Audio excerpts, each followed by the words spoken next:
Hello, everyone, and this is the second Sunday after Easter, third Sunday after Easter.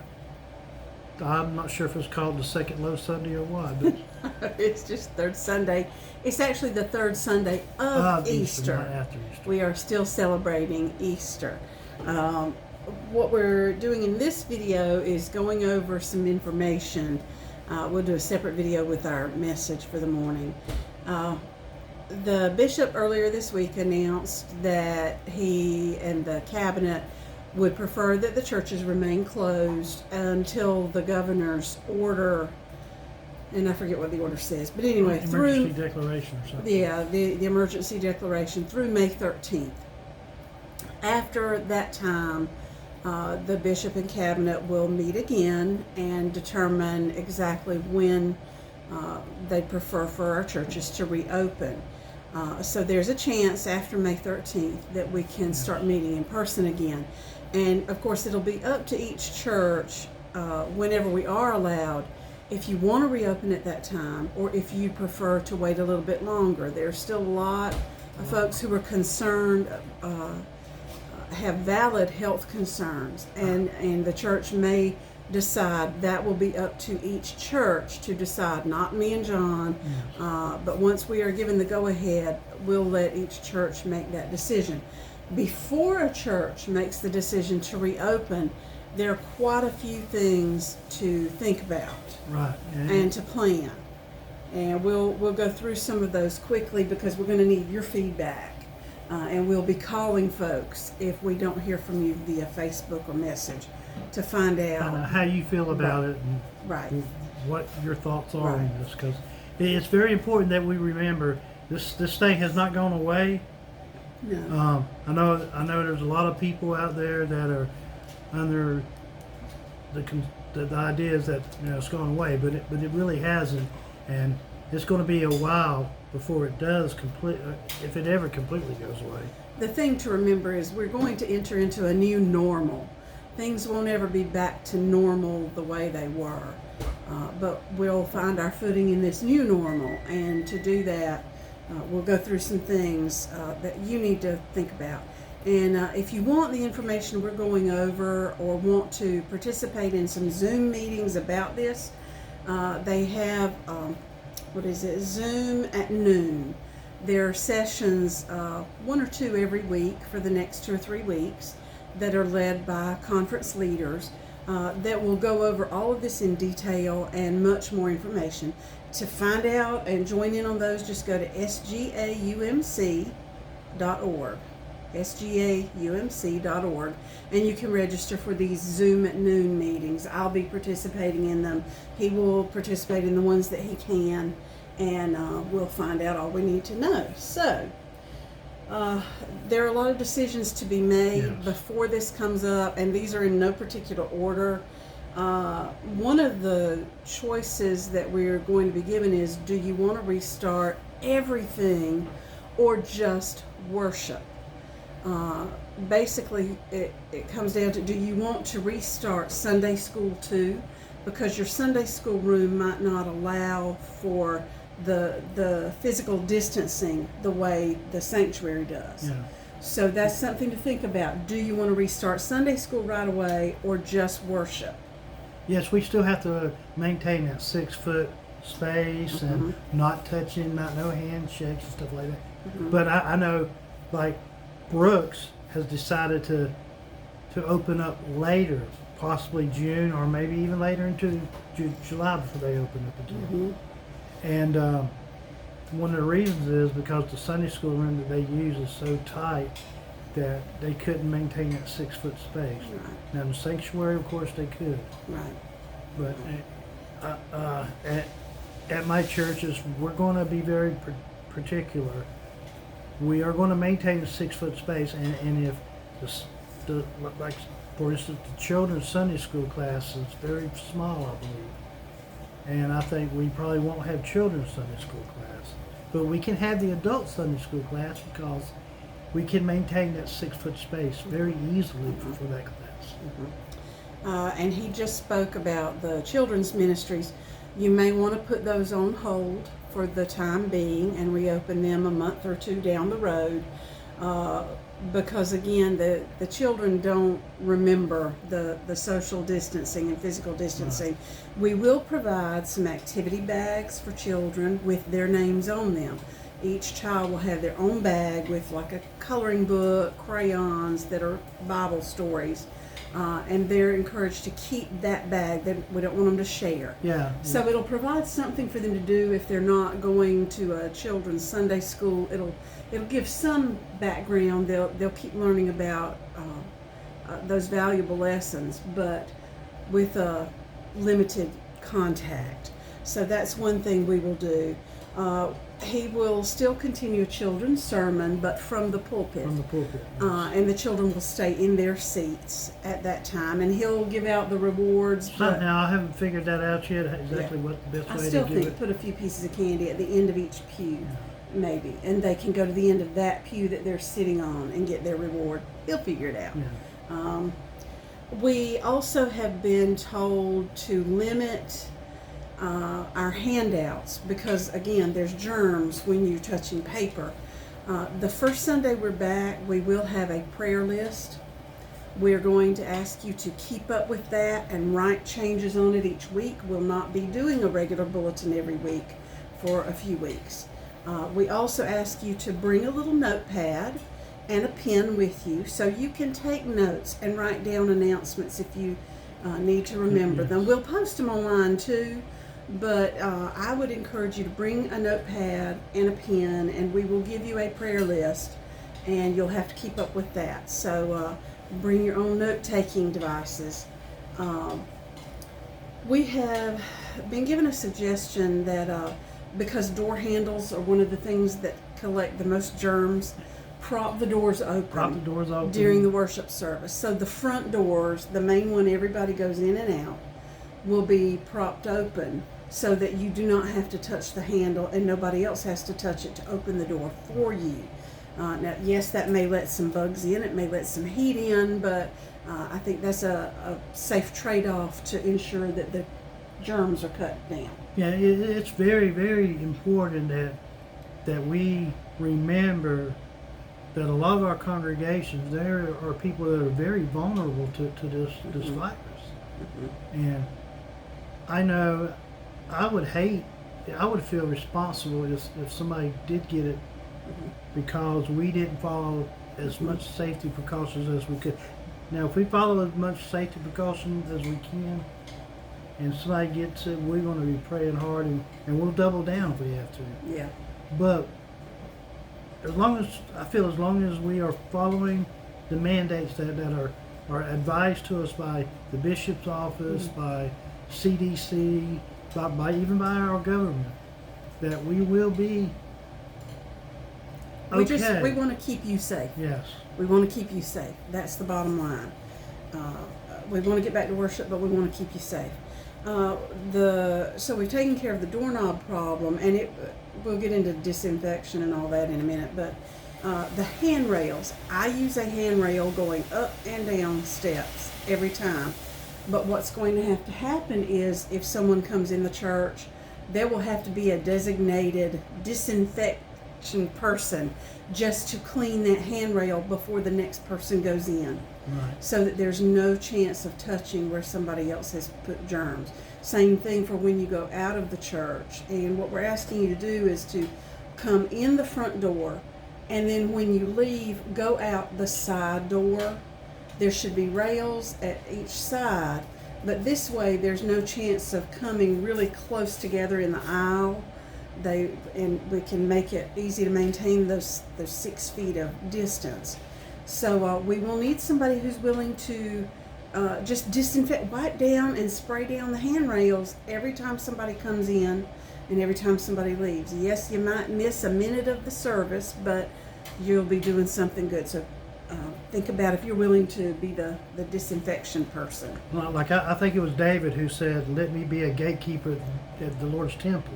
Yep. He didn't say anything about king. Let me be a gatekeeper.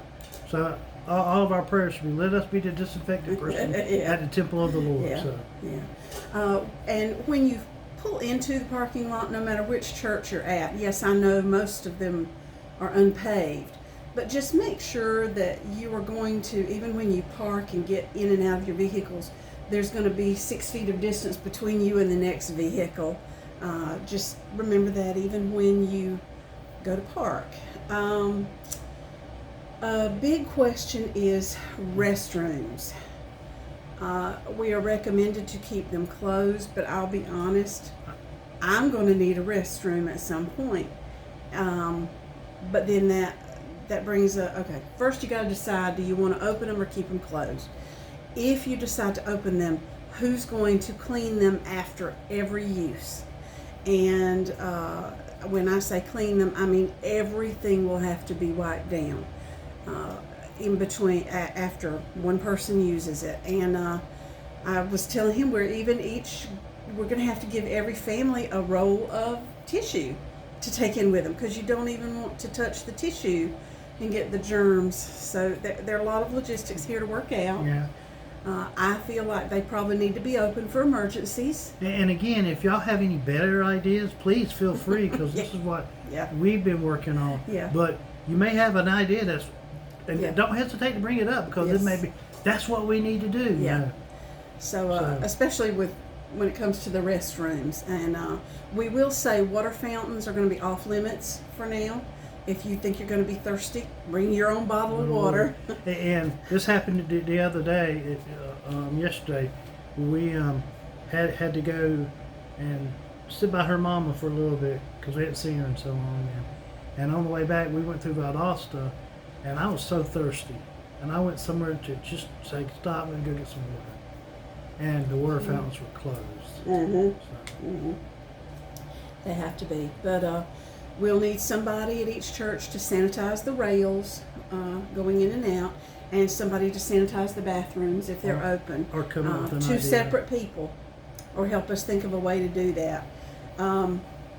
If somebody does want to have a wedding or special event, that will need to be discussed by a team from the church. All these decisions have to be made by a team from the church, not just me and him. We're making suggestions. So any special events are just going to have to be discussed and decided on a case-by-case basis. Now, one thing I will say is people who are more at risk. They're saying people over 65 or people with other underlying health conditions. Health over 65, we're not going to be able to help that, folks.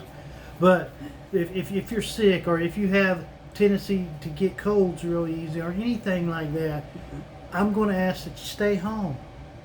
And it's not fair, and I understand that, but we may have an answer for that as well. And not only that, but if you're a family member of that person, you might need to consider staying home, because if you get it, don't even have any symptoms, of course, as you know, you've seen the TV shows and news reports, you can give it to that person, and that person can give it to somebody else, and it's just... So even when the churches reopen, if you don't feel comfortable, stay at home, worship in a different way. Nobody's going to hate you for doing that. We will understand completely.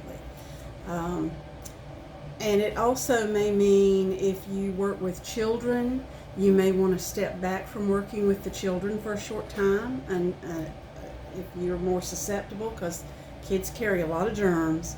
So that's just something to think about. If we're offering Vacation Bible School or other children's activities, I would say postpone them. That's the suggestion being made. Have VBS in the fall somehow. And speaking of fall, if we're having fall and winter activities, those are going to need to be talked about. They may have to be done in different ways this year, because we don't know how long this is going to stretch on. So be thinking about that, different ways we can do our traditions and stay safe. Monthly, those churches that have monthly dinner on the grounds, those are going to have to be postponed. Yeah, that was a note I got down there. I didn't see that. I would say to cancel the meals, unless the only way you could have them is if everybody brought, and they used to do this, brought their own picnic basket, and you had your own, or you'd have to have them outside. You would. Maybe something, if you're just dead set on having it, go back to the old picnic lunches that used to be.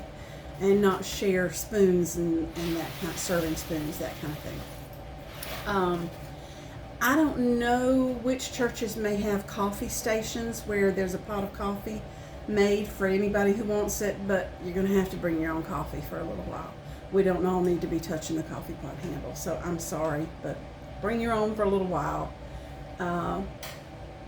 I think we're going to rope off or just put some ribbon or something every other pew to help you realize. Now this may upset some people because you may have to change where you normally sit, and we get accustomed to sitting in a certain place. We do. We have, that's my spot, don't bother it. But for the time being, we're probably going to just section off every other pew to help you remember, oh yeah, I can't sit that close to DQ or to whoever, because we just don't want to take any chances. Even when we went to see Mama the other day, we sat out on her porch and maintained that distance so we could see her, but we didn't hug her, didn't get close enough to do any germ sharing there. So we'll do that. For your own safety, if you have hand sanitizer or a mask, we have masks. If you want to bring gloves, I would wear gloves. You're encouraged to wear a mask and gloves and bring hand sanitizer with you. We will do our best to have some hand sanitizer there. And we're going to try to pick up some masks and gloves. We're going to try to get some masks and gloves, even if they're just serving kitchen gloves. It's better than nothing. But believe it or not, yesterday Circle K actually had mask and glove box for like 25 people.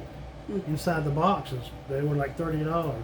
I wonder if they still have them. I don't know. It's something that we can do. So if you do not have a mask, we're going to have some there. We're going to have something for you if you feel you need it. Right. Which, of course. Well, I'd encourage everybody. Yeah, I would encourage to everybody. do that. I won't be wearing a mask because I don't know that I could speak with the mask on. We'll need to have gloves and. But I will have gloves. The hand sanitizer, we carry it everywhere. So get that for yourself. And if you see some to help let the church us know. out, either grab pick it extras up or let us know and we'll go grab it.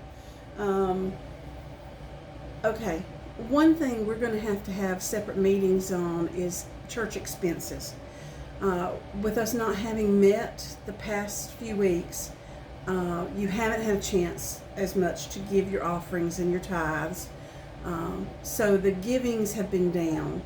Expenses will come down some because we haven't been using power as much and all, but something to be thinking and praying about is how are we going to meet our expenses, because those things are still there. The bills still have to be paid. So be thinking about that, praying on it. You'll hear more about that later. Okay, so those are things that need to happen. Before any church reopens, we've got to have a lot of cleaning supplies. If anybody has any Lysol or other antiseptic spray, please donate it to the church. We're going to find what we can and buy as much of it as we can for all the churches. But we'll need sprays, we'll need wipes, we'll need, I don't even know what all we'll need at this point, but we'll come up with a good list. We'll come up with a good list of things. And the church, every church is going to have to be thoroughly cleaned before we reopen. That means vacuuming as much as we can, perhaps spraying down all the fabric with something that won't harm it but will kill germs. All of the wood is going to have to be wiped down. We'll have to, everything will have to be cleaned. Now that comes to the next point. Do we want church families to clean? If we do, we'd need just one family at a time to go in and do some cleaning, or a thorough cleaning, or hire someone to clean. That is up to each church. I know that some of the churches just don't have people who are physically able to do the cleaning. So there may be some folks who, I don't know, maybe there's some young people who'd be willing to volunteer to do it. But we need to do it in a way that we're not spreading more germs. We're getting rid of any germs that are there. So we need to buy the cleaning supplies, arrange for who's going to do that first thorough cleaning. And then once that's done, we need a cleaning schedule. Most churches have a yard mowing schedule. Maybe we want a cleaning one to sign up with who's going to clean it this week, because after every service, it's going to have to be sanitized again every time we open the doors. So that's something to think about. How are we going to handle that at each church? Social halls are going to have to be cleaned thoroughly too. Everything. Sunday school rooms, children's toys, everything. So it's going to be a big job. We're also going to print out some signs that talk about how to wash hands, reminders of the physical proximity, stay so many feet apart, and we'll have those posted throughout all the churches. I'll take care of that. Once we reopen, we mentioned cleaning the restrooms. We need somebody who is willing to be the restroom custodian every service. And then somebody who will be the handrail custodian every service. Johnny mentioned earlier, our meet and greet is going to be different. I would suggest that you stay where you are and blow a kiss to somebody, or give them a high five from a distance, whatever. Please do not shake hands. I want to hug everybody, but we can't do that right now. So for our meet and greet, that's going to be different.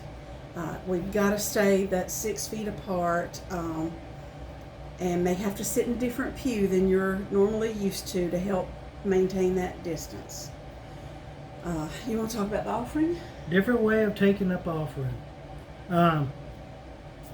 We can't pass the plate, so to speak, because that's asking for a little bit of trouble. So we may have to put some plates around the church building itself, in the windows or something, and put the offering in that as you go by. Or put one at the front and do this kind of the way some churches do communion. You go out at the windows, up to the front, put your offering in, and then come back down the aisle. Yeah. That way you're not getting too close in the middle of the aisle again. So we'll work out the logistics of that. You will have the chance to give your tithes and offerings.